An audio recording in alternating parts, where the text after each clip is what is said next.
Solution chapter चल रहा था, उसका लेक्चर 2। फर्स्ट में यूनिट 2 फिजिकल केमिस्ट्री पोर्शन। अब हम लोग इसका एक लेक्चर ले चुके हैं, इसमें way of expression of concentration बताए हैं। अब उस पर ये रिलेटेड क्वेश्चन है, उसको डिस्कस करते हुए आगे बढ़ते हैं। Example 2.1 calculate the mole fraction of ethylene glycol in solution containing 20% of C2H6O2 by mass. 20% aqueous solution C2H6O2। हमको इसका calculating mole fraction, mole fraction देखिए 12 गुना 24, 6 प्लस 32, 62 ग्राम पर मोल इसका मोलर मास। तो 20 gram of C2H6O2 plus 80 gram H2O। H2O होगा 2 plus 16, 18 ग्राम पर मोल। अब mole fraction of ethylene glycol 20/62। अब इसको लिख सकते हैं 10/21 और इसको सिंपल कर 1/3, 3.33 XH2O mole fraction of water 80/18, 18 चौके 72 मोल ये होगा। सॉरी 1 मिनट, ये मोल फ्रैक्शन नहीं हुआ, ये मोल हो गया। मोल ऑफ C2H6O2 20/31 रखे हैं। मोल ऑफ वाटर 80/18, 0.33 के रेंज में आएगा। 62, 18 चौके 72, 18 चौके 72, 4.44 इतना आएगा। तो समेशन जोड़ेंगे हम मोल से, समेशन मोल 0.33 प्लस 4.44 4.77। अब mole fraction of ethylene glycol, mole of ethylene glycol 4.77 ये इसका हुआ। तो इसको हम लोग इस तरह से कर सकते हैं, इसको इस तरह से लिख सकते हैं हम लोग 33 गुना 10⁻⁻2 बाय 4.7 भी रख सकते हैं, छोड़ भी सकते हैं। तो 5×6 = 30, 5×7 = 35, 7 के रेंज में ये 7 से इसको 7 49 7 28 4 32 36 कट जाएगा, ये 7 से कट जाएगा। तो 0.07 ये इसका मोल हो गया 0.07। अब मोल फ्रैक्शन ऑफ वाटर, क्योंकि जोड़ जो होता है 0.7, तो 1 माइनस 0.7 करना हम लोग को। तो 7 10 में 7 या 3, अब ये 0.93।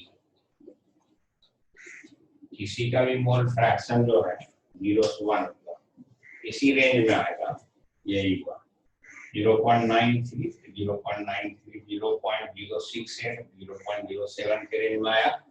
इस तरह से कैलकुलेट करने के लिए सीखते हुए हमको इसका आंसर करना है। कैलकुलेशन करने में लेट नहीं करना है, उसको कोताही नहीं करना, उसको करना है, क्योंकि एग्जाम में हमको करना करके आंसर निकालना होगा, इसलिए हमको इसको करना पड़ेगा। अब एग्जाम्पल है 2.2, example 2.2, calculate the molarity of a solution containing 5 gram sodium hydroxide in 450 ml solution. 5 gram sodium hydroxide, 5 gram sodium hydroxide, 40 ग्राम पर मोल इसका मोलर मास हो गया। वॉल्यूम जो है 450 ml, molarity given mass 1000 by 450 millilitre है। अब ये जीरो दोनों खत्म। 5 नमक 45, 2 5, 9 18, 5/18। हम इसको 50 कर दें तो 0.2 36 14 40, 18 7 0.27 के रेंज में आएगा। 27 मोल पर लीटर। अब एग्जांपल है 2.3। ये क्वेश्चन क्या करता है? Calculate the molarity of 2.5 given mass 2.5 gram ethanoic acid, 12 24 28 32 60 ग्राम पर मोल। इसका मोलर मास हो गया। इन 75 ग्राम ऑफ बेंजीन और 75 gram of C6H6, molarity M given mass 2.5, molar mass गुना 1000 बाय 75। ये इसका आंसर हो गया। अब हम लोग करेंगे कि पॉइंट हटा देंगे, 2.5 है, पॉइंट हटाएंगे तो 0 हटाएंगे तो 75, तो ये हो गया 100/60 गुना 3। ये इसका कॉन्सेप्ट आ रहा है हमको सामने में। 136 का 18 है, 100/180, तो ये हो गया 18 18 × 90 5 ग्राम पर केजी। ये इसका आंसर हुआ। अब हम लोग इनटेक क्वेश्चन को डिस्कस करते हैं। 2.1 intake question. Calculate the mass percentage of benzene and carbon tetrachloride. If 22 gram of benzene dissolved in 122 gram of carbon tetrachloride, 22 gram C6H6, 122 gram CCl4. The mass percent of benzene. The mass of benzene 22/78, यानी 11/39, यानी 10/40 हम कर सकते हैं। ऐसा एक ऐसे इसको घटा दिए, इसको बढ़ा दिए, उस रेंज में ले लेंगे। तो घट गया 0.25। इसको थोड़ा सा ये ज्यादा माने हैं, इसको बढ़ाए हैं तो 0.25 आया, 0.26 के रेंज में आएगा। परसेंटेज ऑफ CCl4 122/78, सॉरी ये नहीं हुआ। टोटल वजन हो गया इसका मास परसेंट बेंजीन का वजन 22 ग्राम बटे 144 इंटू 100, ये होता। तो अब हम इसको कैलकुलेट करते हैं। तो इसको हम 11 लिखते हैं, इसको 7/2, यानी इसको हम 11/72 गुना 100, इसको सिंपल लिख सकते हैं 10/70 गुना 100। ऊपर नीचे दोनों घटाए हैं, 0 0 कैंसिल हो गया, 100/7, 7 × 7, 7 चौके, फिर हो गया 3 30, 7 चौके 28, 14.2% बेंजीन हो गया। अब हम कार्बन टेट्राक्लोराइड को निकाल सकते हैं, 100 माइनस 14.2, तो 100 माइनस, तो ये हो जाएगा हमारा 83.8% के रेंज में हो जाएगा। इसका आंसर हो जाएगा 85.8%। इसका ये आंसर हो गया। 86 नहीं होगा, 86 से थोड़ा सा कम होगा, क्योंकि 14.2% है। इसका ये टेस्ट क्वेश्चन 2.1 है, 2.1 क्वेश्चन इस तरह से बना। अब हम लोग इंटेस्ट क्वेश्चन नेक्स्ट करते हैं। Interest question 2.2, interest question 2.2, calculate the mole fraction of benzene in solution containing 30% by mass in carbon tetrachloride. 30% of benzene in CCl4. The mole of benzene, the 30/78. So that means 15/9। इसको हम 15/40 भी लिख सकते हैं, 15/40। 5 या 15, 5 से 40, 8 दूना 16, 8 या 24, 0.36, 8 7 56, 0.37 पे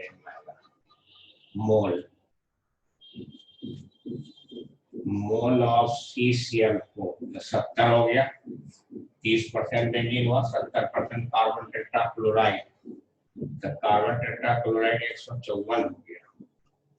CCl4 यहाँ पर लिखे हम लोग CCl4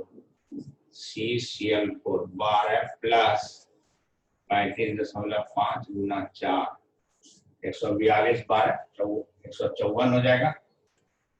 तो इसको हम लोग इस तरह से लिख सकते हैं, 70 15.4, ये ऊपर हम यहाँ गुना कर दें, 10 को ऊपर गए, 10 to the power -1, 15 15 चौके 60, 15 मान के हम भाग दें, 15 चौके 60, 4 4 पॉइंट, 15 7 105, 4.6 के रेंज में आएगा। टोटल मोल 0.37 प्लस 4.6, ये हो गया 794.97, अप्रोक्सीमेटली 5 के करीब हुआ। मोल फ्रैक्शन ऑफ बेंजीन 0.37, 4.97, इसको हम 0.38 कर दें, इसको 5, 10 या 30 गुना 10 to the power -2/5, 5 7 35, 5 6 30, इतना, यानी 0.76। Sum of the mole fraction CCl4 1 होता, तो 1 minus 0.076, ये आंसर हो गया इसका 2.2 का। अब 2.3 टेस्ट क्वेश्चन लेते हैं हम लोग, टेक्निकली बनाएंगे हम लोग। Calculate the molarity of A solution, following solution, 30 gram cobalt nitrate. अब इसमें हम ये क्वेश्चन लें, 30 ग्राम कोबाल्ट नाइट्रेट into 6H2O, इसका जो मोलर मास होता है 59 प्लस इन 4.3 लीटर। फिर हम लोग मोलर मास कैलकुलेट करते हैं, क्योंकि 1448 16 के 48 48 62 62 14 और 48 18 12 62 62 गुना, तो ये हो गया 100 गुना 400 गुना 12 124 124 124 प्लस 108 हम टोटल जो है 124 108 59 12 12 9 21 1 2 2 2 4 5 9 2 291 291 इसका मोलर मास होगा। अब सवाल है वॉल्यूम कितना है 30 ग्राम और कोबाल्ट के मोलर मास होगा ग्राम पर मोल, ग्राम पर मोल। अब यहाँ पर हम लोग उसको कैलकुलेट करेंगे, तो वॉल्यूम इसका हुआ 4.3 litre. Litre means 4300 millilitre, volume millilitre में लिया जाता है। अब मोलरिटी कैलकुलेट करना, मोलरिटी गिवन मास 30/291, इसको हम लोग 290 भी बोल सकते हैं, कोई हर्ज नहीं है उसमें, कैलकुलेशन सेम रहेगा, थोड़ा बहुत अंतर रहेगा लेकिन आंसर हमको मिल जाएगा। ये हो गया, ये तीनों जीरो हम लोग कैंसिल कर देते हैं। 30/29 गुना 43, इसको हम लोग लिख सकते हैं 30 गुना 1/42, कैंसिल हुआ 1/42, 1/42 का मतलब हो गया 0.02, 4 होता 5 तो उससे थोड़ा कम, इतना हो गया। क्योंकि 42 40 से बड़ा है इसलिए थोड़ा सा उससे आंसर कम कर देंगे, क्योंकि बड़ा होने से घट जाएगा। ए का आंसर हो गया। अब इसमें बी क्वेश्चन भी है, बी पार्ट भी है, इसी तरह से इसको प्रैक्टिस करेंगे, अपने से कॉपी पर बनाएंगे तो ये बात ज्यादा खुलेगा, क्लियर होगा। अब B 30 ml of 0.5 mH2SO4 diluted to 500 ml। देखिए V1 वॉल्यूम है 30 ml और M1 मोलरिटी है 0.5, V2 हो गया 500, M2 क्या होगा, डाइल्यूशन का ये क्वेश्चन है। व्हाट M1 V1 बराबर M2 V2, 0.5 गुना 30 और ये M2 मालूम नहीं है, तो M2 इज इक्वल टू 0.5 गुना 30/500, ये कैंसिल हो गया। अब 5/500 गुना 3, 100 कट गया, 3/100 0.03, यही इसका आंसर सी।